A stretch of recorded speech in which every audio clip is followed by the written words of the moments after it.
Friends, daily ஃபுட்ஸில் இன்றைக்கான recipe பார்க்க போகிறேன்னா வடை ரெசிபி தாங்க. வடைனாலே எல்லாருக்குமே ரொம்ப பிடிக்குங்க. அதே வடையை நான் கொஞ்சம் டிஃப்ரெண்ட் ஸ்டைலில் செய்ய போகிறேங்க. இந்த வடை ரெசிபி நீங்கள் செய்ய போகிறீங்கன்னா என் வீடியோவை ஸ்கிப் பண்ணாமல் பாருங்கள். இந்த ரெசிபி செய்கிறதுக்கு தேவையான பொருட்கள்லாம் பார்க்கலாம். நான் முதல்ல உருளைக்கிழங்கு தோல் சீவி எடுத்துருக்கேன். இந்த மாதிரி நீங்களே எடுத்து வச்சுக்கோங்க தோல் சீவி. அதுக்கப்புறம் 2 வெங்காயம் எடுத்துருக்கேன். அதுக்கப்புறமா பச்சை மிளகாய் 2, பூண்டு 4-5 பல், இஞ்சி 1 பீஸ் எடுத்துக்கோங்க. அதுக்கப்புறமா மாவில் கடலை மாவு, ராகி மாவு, கோதுமை மாவு, அவ்வளோதாங்க. சப்போஸ் உங்ககிட்ட ராகி மாவு இல்லைனா கூட பரவாயில்ல, கடலை மாவு, கோதுமை மாவு வச்சு கூட இது செய்யலாம். வாங்க எப்படி செய்கிறதுன்னு போய் பார்க்கலாம். நம்ம முதல்ல இந்த கோதுமை மாவு, கடலை மாவு, ராகி மாவெல்லாம் தனியாக எடுத்து வச்சிடலாம். அதுக்கப்புறமா நம்ம வச்சுருக்கிற உருளைக்கிழங்கை நல்லா சீவி எடுத்துக்கலாம். அதுக்கப்புறம் வெங்காயத்தை நல்லா மெலிசாக கட் பண்ணிக்கலாம். இந்த இஞ்சி, பூண்டு, பச்சை மிளகாய் நல்லா அரைச்சி எடுத்துக்கலாம். வாங்க இதை ஃபஸ்ட்டு பண்ணிட்டு வரலாம். நான் வெங்காயம் கட் பண்ணிட்டேன். பாருங்கள், இந்த மாதிரி கட் பண்ணிக்கோங்க நீளமாக. அதுக்கப்புறமா நான் உருளைக்கிழங்க நல்லா சீவி எடுத்துகிட்டு வந்திருக்கேன். பாருங்கள், இந்த மாதிரி சீவிக்கோங்க நல்லா. அதுக்கப்புறமா நான் இஞ்சி, பூண்டு, பச்சை மிளகாய் அரைச்சி எடுத்துகிட்டு வச்சுருக்கேன். அதுக்கப்புறமா தேவையான அளவு கொத்தமல்லி, கருவேப்பிலை எடுத்துக்கோங்க. அவ்வளோதாங்க. நம்ம இதை இப்போ மிக்ஸ் பண்ண போகிறோங்க மாவில் சேர்த்து. இப்போ நான் ஒரு பெரிய பவுல் எடுத்துருக்கேன். இதில் நான் கட் பண்ணி வச்சுருந்த வெங்காயத்தை போட்டுடலாம். அதுக்கப்புறமா நம்ம உருளைக்கிழங்க துருவி வச்சுருந்தோம்ல, அதையும் இதிலே சேர்த்துடலாம்.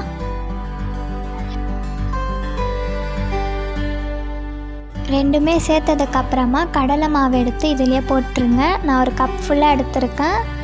கடலை மாவு கொஞ்சம் அதிகமாகவே ஆட் பண்ணிக்கோங்க, அப்போ தான் நல்லாயிருக்கும். அதுக்கப்புறமா ராகி மாவு, நான் ராகி மாவு எடுத்துருக்கிறதுனால தான் கடலை மாவு கம்மியாக எடுத்துருக்கேன். நீங்கள் ராகி மாவு எடுக்கலைன்னா கடலை மாவு கொஞ்சம் அதிகமாகவே எடுத்துக்கோங்க. ராகி மாவையும் இதிலே ஆட் பண்ணிடலாம். அதுக்கப்புறமா கோதுமை மாவையும் ஆட் பண்ணிவிடுங்க.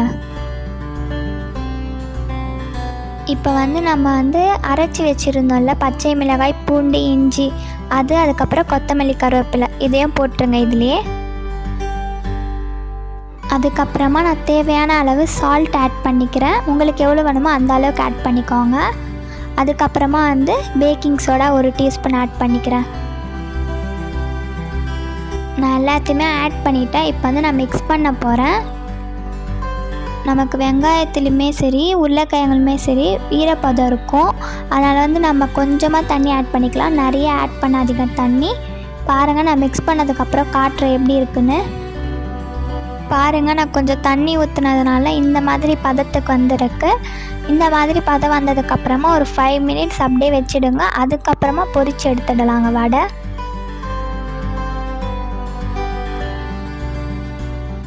எனக்கு 5 மினிட்ஸ் ஆயிடுச்சு. பாருங்கள், இந்த மாதிரி தான் இருக்கணும் மாவு. இப்போ நம்ம வடையை பொரித்து எடுக்க வேண்டியதாங்க. கேஸில் கடாய் வச்சுடுங்க. கடாய் நல்லா ஹீட் ஆனதுக்கப்புறமா ஆயில் ஊற்றிடுங்க.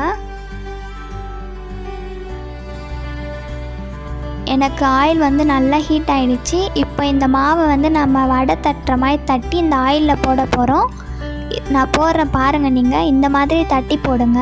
பாருங்கள், ஒரு 4-5 வடையை தட்டி நான் இதிலேயே போட்டுடுறேன்.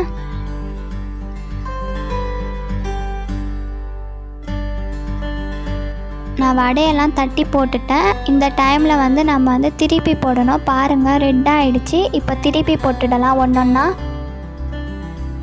வடை பாருங்கள், சுத்தமாக எண்ணெயில் ஒட்டவே இல்லை. பாருங்கள், நீங்களே பாருங்கள், ஒட்டாமல் வருதுங்க எண்ணெயில்.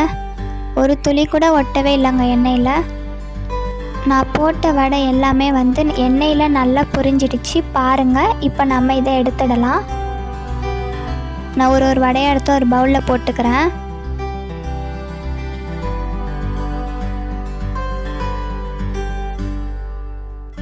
நான் எல்லா வடையுமே எடுத்து போட்டுட்டேன். பாருங்கள், நான் வடைலாம் எடுத்தோடனே எண்ணெயை பாருங்கள், சுத்தமாக ஒரு துளி கூட ஒட்டவே இல்லை. இப்போ நான் இன்னொரு வாட்டி பொரித்து காட்டுறேன்.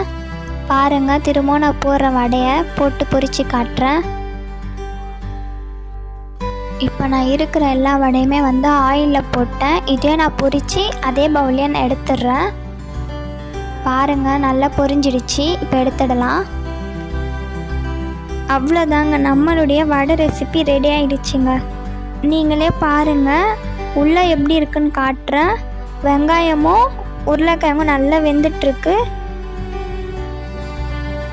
இந்த நியூ ஸ்டைல் வடை ரெசிபி உங்களுக்கு பிடிச்சிருந்தா லைக் பண்ணுங்கள், ஷேர் பண்ணுங்கள், கமெண்ட் பண்ணுங்கள். டெய்லி ஃபுட் சேனலுக்கு நீங்கள் சப்ஸ்கிரைப் பண்ணலைன்னா சப்ஸ்கிரைப் பண்ணிக்கோங்க. கூட இருக்கிற பெல் ஐக்கானை கிளிக் பண்ணிக்கோங்க. அப்போ தான் நான் டெய்லியுமே போகிற ரெசிபி உங்கள் ஃபோனை தேடி வரும். தேங்க்யூ, பாய்.